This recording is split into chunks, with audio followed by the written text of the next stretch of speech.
Perkenalkan, nama saya Prasadam Chandra Sudharma dengan nomor NIM 2200296155. Saya mahasiswa PPG dari LPTK Universitas Muhammadiyah Jember. Di sini saya melaksanakan PPL Siklus 4 di SMK Negeri 2 Malang dengan jurusan Pekerjaan Sosial kelas 11 dan akan membawakan materi tentang rehabilitasi penyandang disabilitas sosial. Mari ikuti saya belajar di kelas. Assalamualaikum warahmatullahi wabarakatuh. Waalaikumsalam warahmatullahi wabarakatuh. Baiklah, sebelum kita mulai belajar pada hari ini, marilah kita berdoa semoga kita mendapatkan ilmu yang bermanfaat pada kesempatan ini. Doa akan dipimpin oleh ketua kelas. Pada siap gerak. Doa mulai.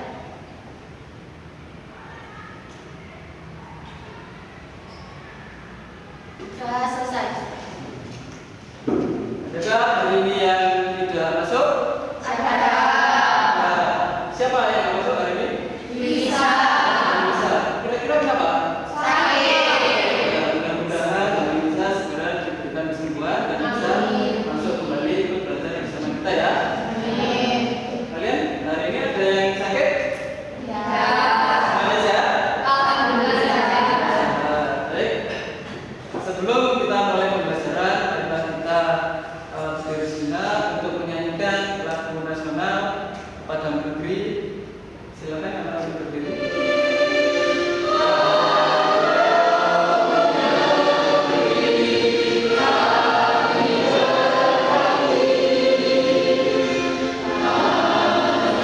Sebelum kita mulai belajar, sebaiknya kita rapikan dulu kerapian seragam kita, kerudungnya dan lagi-lagi rambutnya dan meja kursinya supaya diluruskan. Silakan diatur dulu. Baik,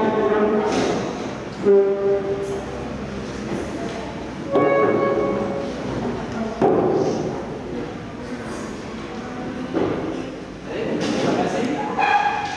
Untuk menunjukkan rasa semangat, konsentrasi, marilah kita bermain dulu ya supaya fokus semuanya di sini. Nah, kalian semuanya di sini, berkumpul di sini, pikirannya juga di sini ya, bukan orangnya di sini, tapi pikirannya di luar kelas, entah di rumah, di sekolah atau di tempat yang lain. Gitu ya? Ya. Kalau Pak Chandra bilang tepuk pagi, satu kali, gitu ya?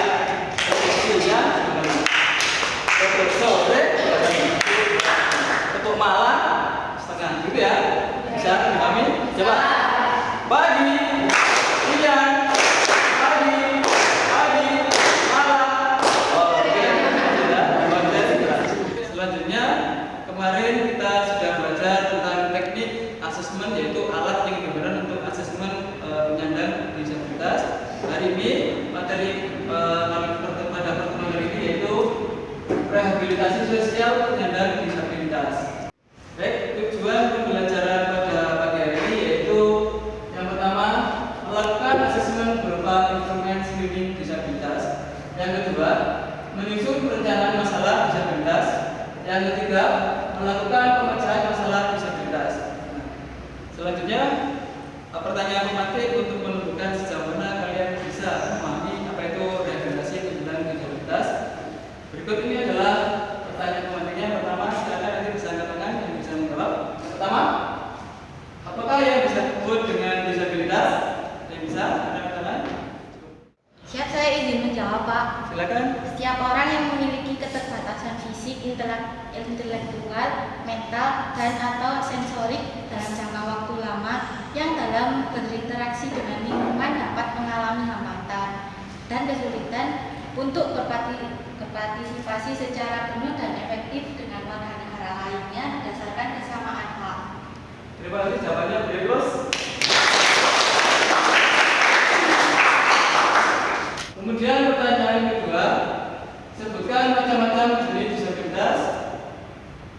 Saya, Pak. Ya, silakan, Pak. Pertama, disabilitas fisik, disabilitas intelektual, disabilitas mental, dan disabilitas sensori. Oke, terima kasih, Bu Bos. Terima kasih Anda sudah memberikan jawabannya pada pertanyaan ini. Jelas semuanya sudah bisa memahami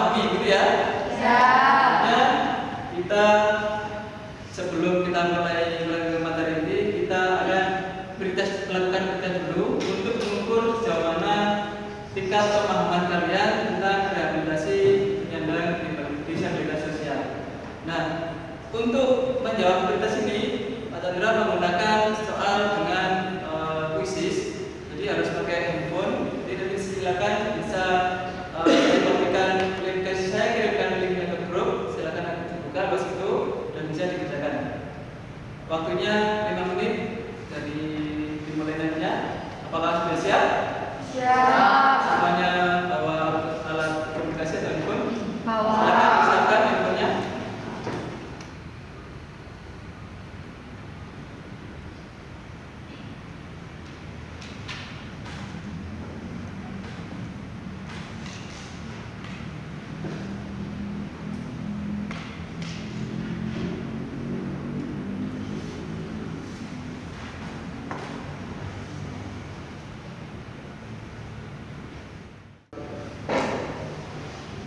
Baik, untuk pretest sudah selesai dan sudah terlihat hasilnya.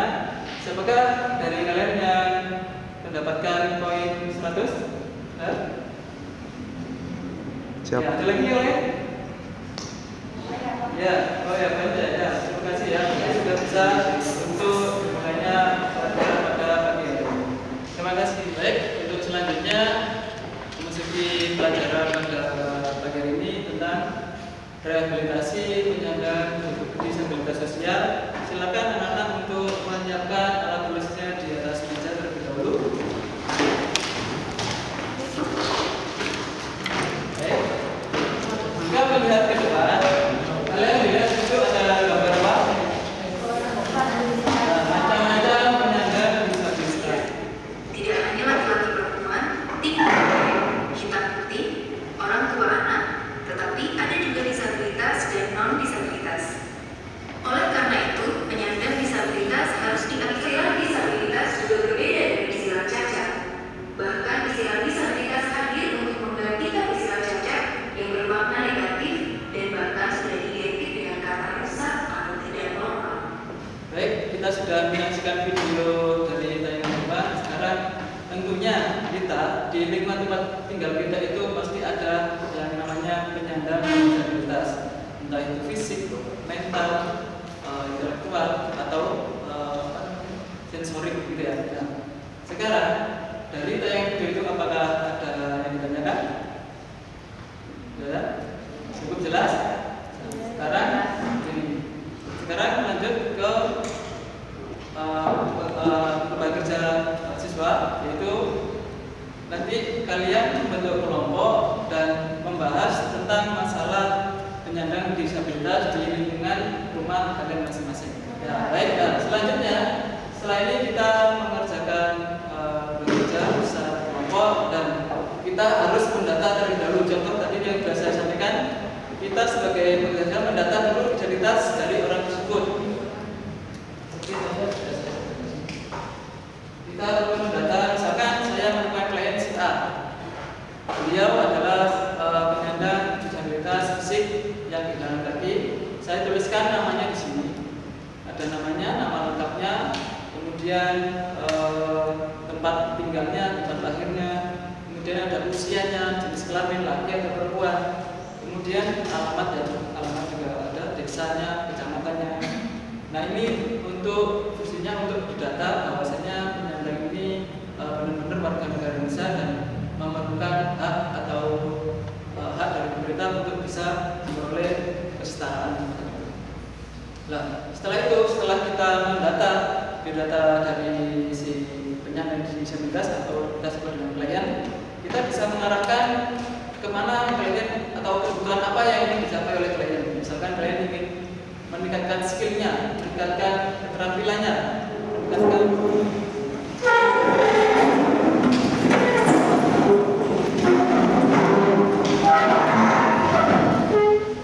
baik. Selanjutnya setelah kalian menuliskan identitas dari penyandang, kalian bisa menuliskan kebutuhan dari penyandang itu. Kebutuhannya apa? Misalkan penyandang yang penyandang disabilitas fisik, tidak punya kaki, membutuhkan kursi roda, misalkan. Kemudian membutuhkan pekerjaan, membutuhkan membutuhkan pemenuhan kebutuhan setiap hari. Nah, kemudian setelah kebutuhannya kalian ketemu, kalian punya apa tadi satunya? Kebutuhan dan potensi. Oke, sampai. Dilanjutkan aja, Pak. Baik, selanjutnya setelah di sebelah kiri kalian menemukan kebutuhannya apa saja, kemudian sebelah kanan kalian menemukan potensi dari orang itu apa kira-kira. Dengan cara apa? Kalian bisa bertanya secara langsung, kemudian apa kegiatan sehari-hari yang orang itu yang bisa dilakukan, kalian bisa mengamati dari situ dan menuliskan di sini potensi apa yang dimiliki oleh orang itu. Setelah merumuskan, nanti kalian bisa menyimpulkan kemana arah orang ini bisa kita bantu. Begitu ya, bisa dipahami? Bisa langsung dipersiapkan. Dari kelompok apa ada kesulitan? Ya, kita ketemu apa yang ingin diganti? Baik, selanjutnya karena sudah waktunya habis dan selesai, kalian sekarang waktunya untuk menyajikan hasil karya. Nah, di sini akan dipilih yang pertama oleh kelompok 2 dulu. Karena kelompok 2 sudah siap, bisa langsung maju ke depan, silakan. Assalamualaikum warahmatullahi wabarakatuh. Waalaikumsalam warahmatullahi wabarakatuh. Kami dari kelompok 2 akan mempresentasikan hasil karya kelompok kami. Sebelumnya perkenalkan, nama saya Zawanaya. Saya Fira Bulan. Saya Yasmin Nur Rasyafa. Baik, saya akan mempresentasikan. Di sini saya akan mempresentasikan data identitas klien, nama AR, tempat tanggal lahir, Malang, 7 Mei 2005, umur 17 tahun, jenis kelamin laki-laki, alamat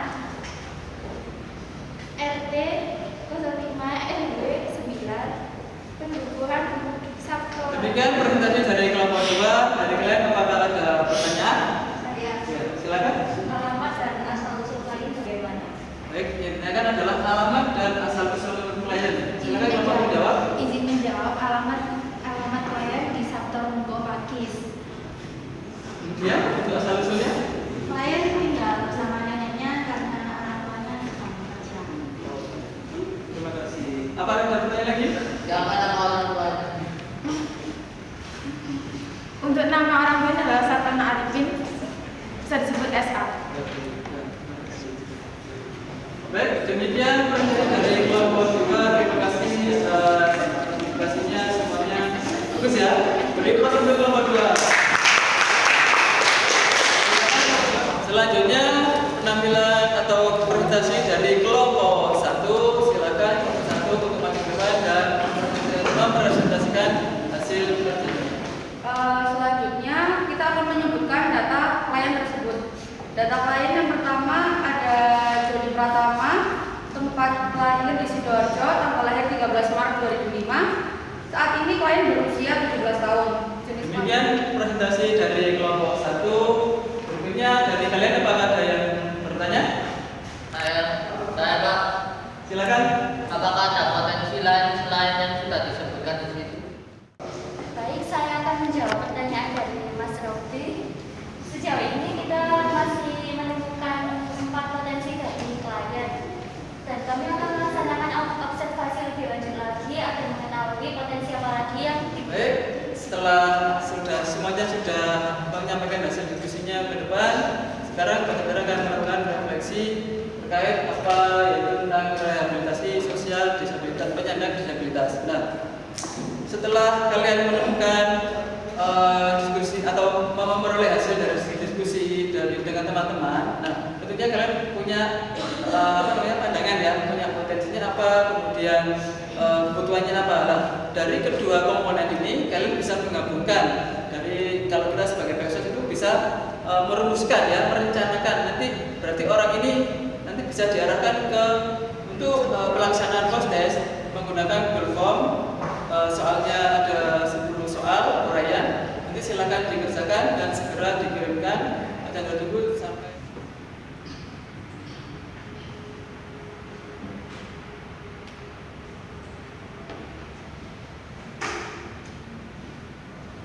untuk evaluasi pada pembelajaran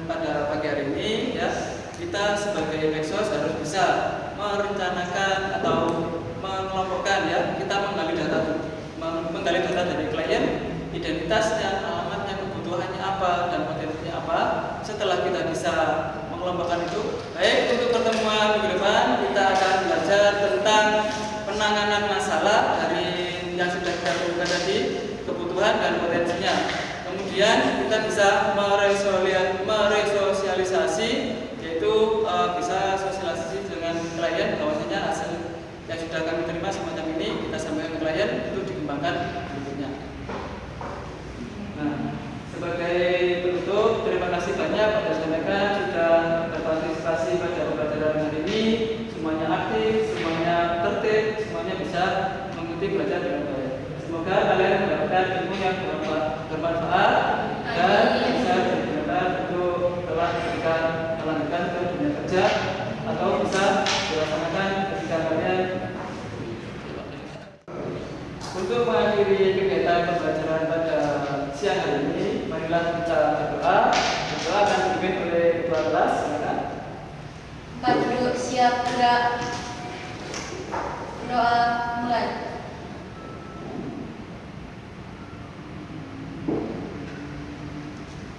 Doa